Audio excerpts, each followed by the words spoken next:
بسم اللہ الرحمن الرحیم۔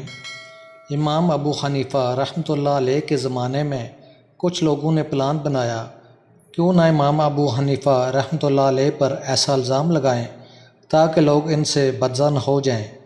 اس کام کے لیے انہوں نے ایک نوجوان خوبصورت بیوہ عورت کو تیار کیا اور اس کو کچھ مال کا لالچ دیا۔ اس عورت کا گھر امام ابو حنیفہ رحمۃ اللہ علیہ کے راستے میں آتا تھا۔ جب وہ اس بیوہ عورت کے گھر کے پاس سے گزر رہے تھے تو وہ عورت باہر نکلی اور بولی کہ میرا شوہر مرنے والا ہے اور کوئی بات کہہ رہا ہے جو میری سمجھ میں نہیں آ رہی، مہربانی فرما کر آپ اس کی بات سن لیں۔ حنیفہ رحمۃ اللہ علیہ اس کی بات سن کر اس کے پیچھے پیچھے اس کے گھر میں چلے گئے۔ جو ہی وہ گھر کے اندر داخل ہوئے تو چھپے ہوئے لوگ باہر نکل آئے اور امام صاحب سے کہا کہ آپ اس نوجوان عورت کے پاس برے ارادے سے آئے ہیں۔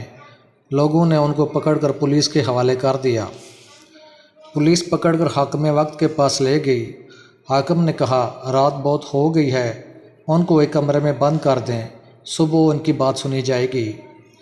جب اس عورت اور امام صاحب کو کمرے میں بند کر دیا تو امام صاحب عبادت میں مشغول ہو گئے۔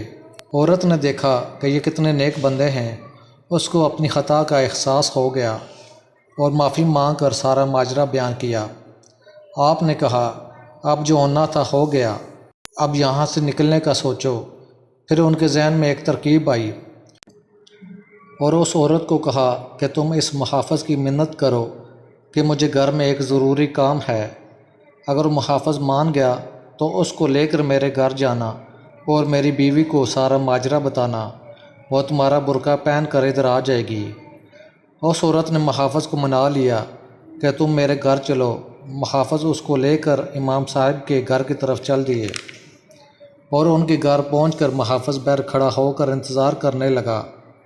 اس طرح امام صاحب کی بیوی اس کمرے میں جہاں وہ قید تھے پہنچ گئی۔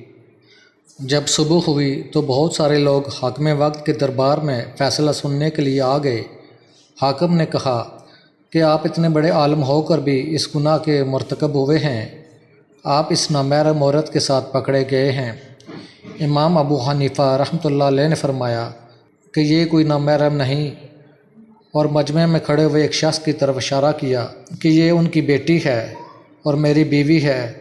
وہ شخص نزدیک آیا اور اپنی بیٹی کو پہچان لیا اور کہا کہ حاکم یہ میری بیٹی ہے اور میں نے اس کا نکاح امام صاحب سے کیا تھا۔ اس طرح امام صاحب فہم و فراست کی وجہ سے بچ نکلے۔